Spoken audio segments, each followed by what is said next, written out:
Di sini saya punya 3 bahan untuk saya kocorkan ke tanaman tembakau saya hari ini. Untuk masa vegetatif tembakaunya, saya hanya berikan ke 3 jenis pupuk ini. Itu akan mengakibatkan daun tembakau tersebut kelebihan air, kawan-kawan.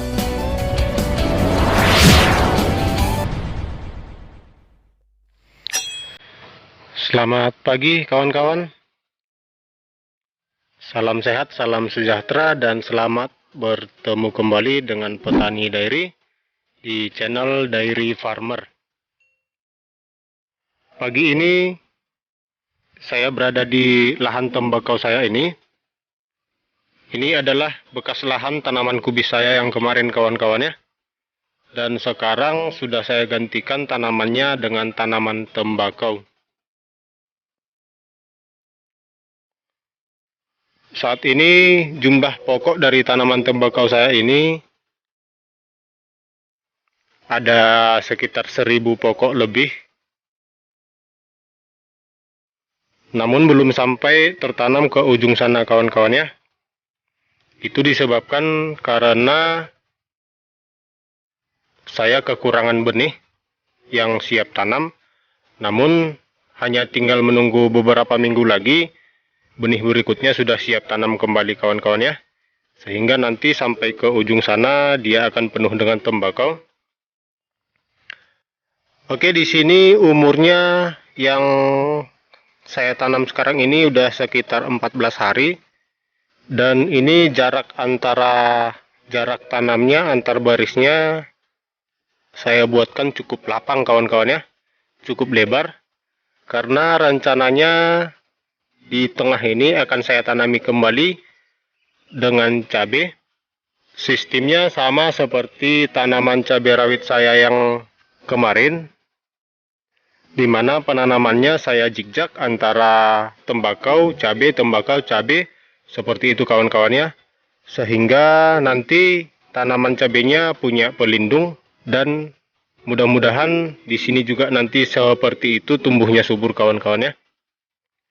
Oke, dan hari ini rencananya saya akan melakukan pengecoran untuk pertama kalinya, pengecoran tahap pertama.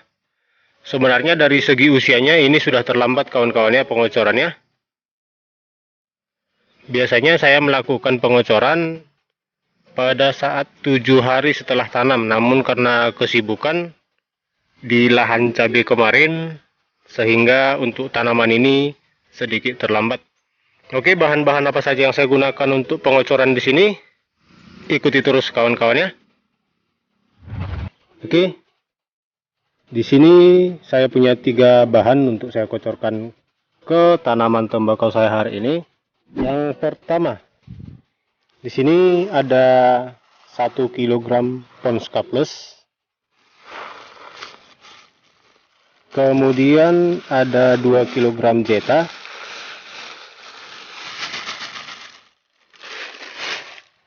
Kemudian ini dicampur dulu, kawan-kawan ya. Dan yang terakhir di sini ada pupuk fosfat yang sudah saya larutkan. Ini sudah jadi bubur, kawan-kawan ya. Untuk proses pelarutannya silakan kawan-kawan cek link di atas. Cara pelarutan pupuk fosfat SP36 atau TSP. Dan dosisnya seperti ini, kawan-kawan. Ini takarannya gelas air mineral, dan saya sediakan tong 20 liter air. Jadi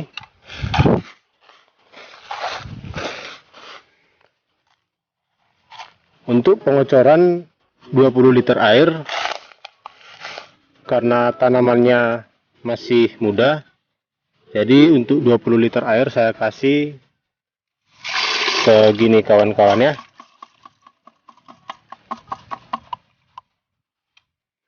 Oke, kemudian kita lumaskan dulu terlebih dahulu sebelum mencampur fosfatnya.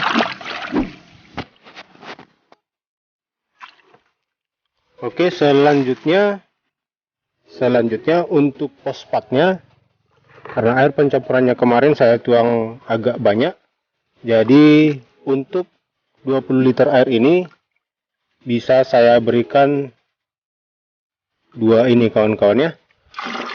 Karena ini airnya kemarin lumayan banyak, jadi saya kasih 2 saja sesuai dengan jumlah tanaman ini. Saya perkirakan untuk ini semua nanti habis sekitar 6 ember, ini akan habis ke sini. Untuk masa vegetatif tembakaunya saya hanya berikan ke 3 jenis pupuk ini. Dan untuk catatan, ada yang bilang bahwasanya untuk tanaman tembakau tidak boleh menggunakan pupuk dengan unsur nitrogen seperti Zeta atau urea kawan-kawan ya. Mereka bilang itu tidak boleh. Memang betul itu tidak boleh diberikan. Tetapi tidak bolehnya hanya pada saat tembakaunya sudah masuk pada fase generatif kawan-kawannya. Ketika daunnya sudah mulai bisa dipetik, ini memang tidak disarankan untuk diberikan pupuk Zeta ataupun ureanya, karena jika diberikan itu akan mengakibatkan daun tembakau tersebut kelebihan air kawan-kawan, sehingga pada saat dikeringkan atau digantung daun-daunnya akan busuk kawan-kawan. Jadi sebaiknya gunakan saja pupuk Zeta atau urea itu pada saat masa vegetatif. Dan catatan juga, pemberian Zeta atau urea pada tanaman tembakau hanya boleh dilakukan pada pengocoran pertama sampai pengocoran ketiga kawan-kawannya, jangan lebih dari situ, atau pada umur tanam sampai dengan umur 25 hari setelah tanam kawan-kawan. Selebihnya gunakan Ponska sama fosfatnya saja, atau bisa dikatakan gunakan pupuk NPK saja tanpa menambahkan unsur nitrogen dari Zeta atau urea. Kemudian pada saat nanti tanaman tembakaunya sudah umur di atas 25 hari setelah tanam, silahkan kawan-kawan menggunakan MKP juga kawan-kawan ya. Karena tanaman tembakau ini sendiri yang kita panen adalah daunnya, tidak ada buah, sehingga kita perlu membuat daun tembakau ini berkualitas kawan-kawan ya.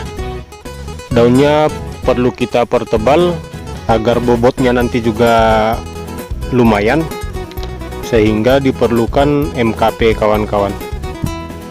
Oke, selanjutnya ini wadahnya akan saya penuhkan dengan air, kemudian akan saya kocorkan kawan-kawan ya.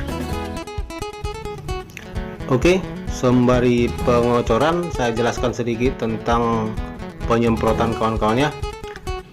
Sebaiknya untuk penyemprotannya bisa menggunakan insektisida apa saja, tapi yang saya sarankan gunakanlah merek Prepaton, karena racun tersebut bersifat kontak dan sistemik kawan-kawannya, sehingga lebih ampuh untuk membunuh para hama yang menyerang tanaman. Dan jangan lupa sertakan pula JPT pada saat penyemprotan kawan-kawannya. Di sini saya menggunakan Atonik, kawan-kawan bisa menggunakan merek lain apa saja. Demikian video saya kali ini, terima kasih sudah menonton, semoga bermanfaat dan kita jumpa kembali di video selanjutnya. Terima kasih.